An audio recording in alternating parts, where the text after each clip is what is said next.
Hai, balik lagi di channel YouTube gua. Nama gue Kinanti Larasati, panggil aja Kinan. Dan terima kasih buat kalian yang sudah mau ngeklik video ini. Dan di video kali ini bahas lagi nih, masih anget banget, rame banget tentang si Monida Media. Ya, kalau di video gue ini gue pengen recap gitu ya, kayak ulasan balik kemarin, karena gue termasuk jarang yang ngebahas, maksudnya ngebahas kayak ngikutin banget ini kasus gitu ya, itu tidak gitu, tapi pernah ngebahas sekali kalau ya memang ini aplikasi ataupun investasi website Ponzi. Dan sekarang ini gue bakal ngambil sumbernya dari grup telegramnya korban bencana cyanida. Ya, kita lihat fotonya si Monida Media Scam atau penipuan. Ya sama aja ya, scam sama dengan penipuan di sini maksudnya, garis miring itu. Nah, jadi waktu itu ada bule ini yang muncul ya, gitu ya. Biasa nih aplikasi investasi skema Ponzi ini kalau udah muncul-muncul bule nih ada tanda tanya gitu ya. Biasanya udah menuju-nuju titik-titik puncak untuk mau kabur, biasa seperti itu. Nah, videonya pun di sini kalau dari grupnya ya yang gue tangkap. My name is German Paul, and I am the director of operation at Simon and Media Company. Simon and Media adheres to the issue. My name is German Paul. Jadi cuma segitu aja, gue nggak tahu untuk keseluruhan videonya mungkin ada, tapi dari grup ini cuma 10 detik ya. Nih kalau kita lihat 10 detik si Herman Paul ini sebagai direktur.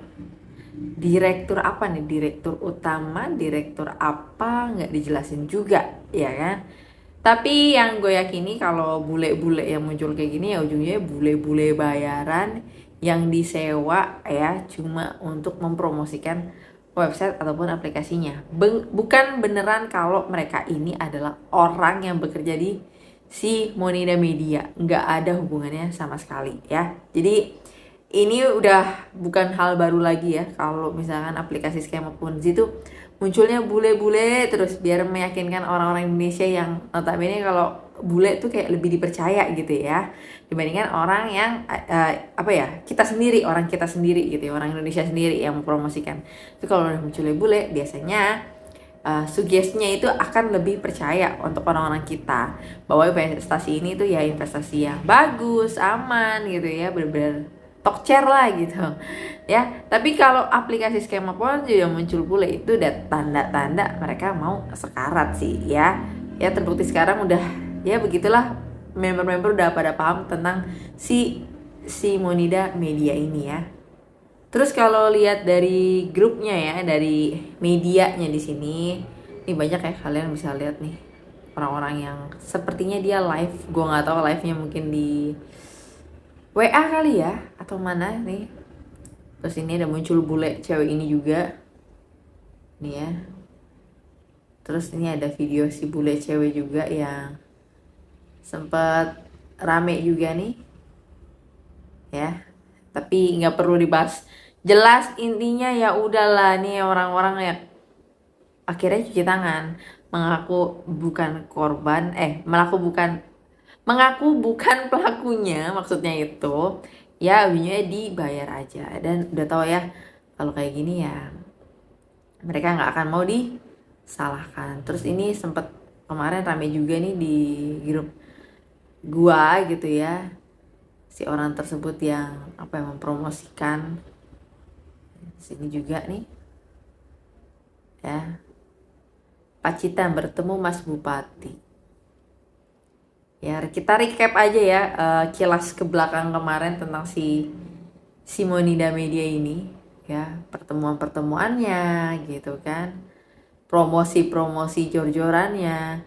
Dan gue yakin nih setelah si Monida scam ini juga pasti bakal muncul aplikasi skema Ponzi serupa yang ya diharapkan oleh mafia ataupun komplotannya nih ya, si bandar besarnya itu ya bisa sukses si Monida gitu ya harapannya ya. Jadi memang harus ekstra hati-hati ya kalian sendiri. Dan kalau kita pindah ke Facebook gitu ya, dari grup si Monida Media MO Group ya, Luar biasa tipu daya Simonida mengkambing hitamkan yang tak bersalah. Emang boleh nuduh sembarangan ya. Jadi foto ini gue temuin di grupnya Simonida yang kemarin korbannya ya.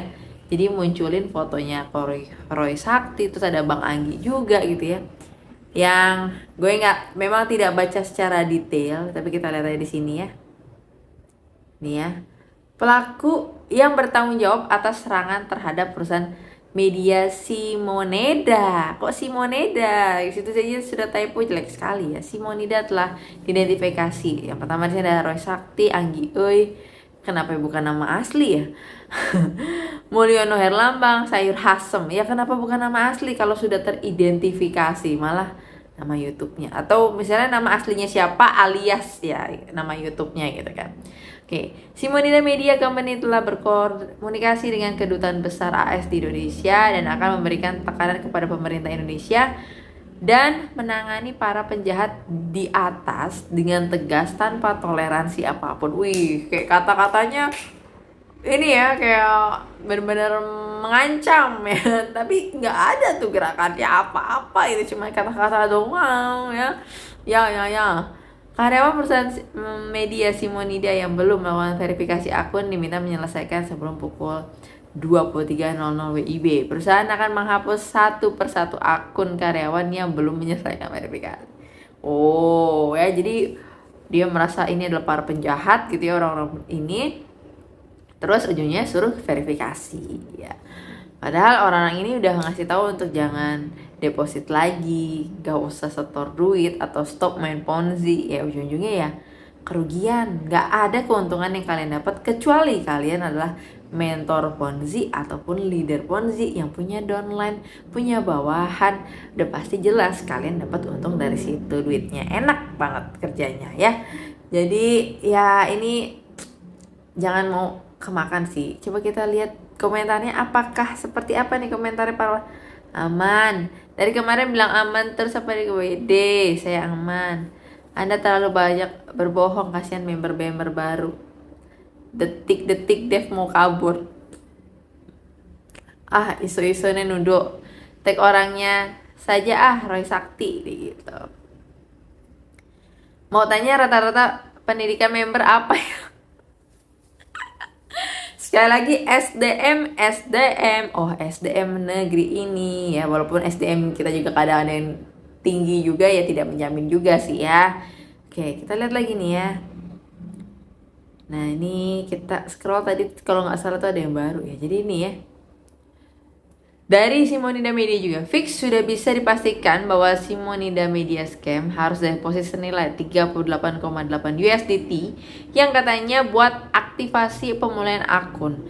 Mungkin beberapa kawan di sini ada yang tahu juga beberapa bulan lalu kasus game NFT LOCC ya. Ini udah pernah gue baca juga ya, kayak satu hari yang kemarin ya, ini di grup Simonida Media. Oke, bahasa Inggris ya, ada bahasa Indonesianya di bawah.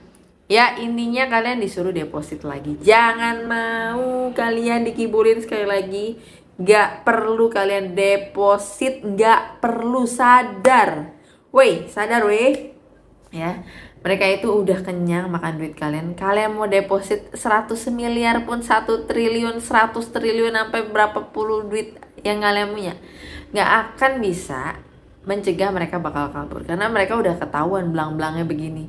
Ini udah di titik paling atas lah, klimaksnya mereka pasti akan kabur gitu. Jadi jangan mau dibodohin dengan iming-iming A, B, C gitu ya. Dan kalau misalkan di sini untuk verifikasi atau pemulihan akun, emang akun kalian diapain gitu? Semena-mena banget kan, masa investasi seperti itu ya. Itulah investasi ilegal, bodong, skema ponzi. Sekali lagi, untuk para korban, segera laporkan mentor-mentor ataupun orang-orang yang telah mengundang kalian. Udah pasti orang tersebut dapat komisi dari kalian, apalagi kalau kalian deposit ya. Bohong kalau orang tersebut bilang gak dapat apa-apa, mustahil. Kalau gak dapat apa-apa, besok udah gak usah main ponzi lagi. Tapi kalau besok dia masih main ponzi lagi, udah pasti dia dapat untung dari situ ya. Camkan. Oke, so mungkin itu aja dan sampai ketemu lagi di pembahasan berikutnya. Bye bye.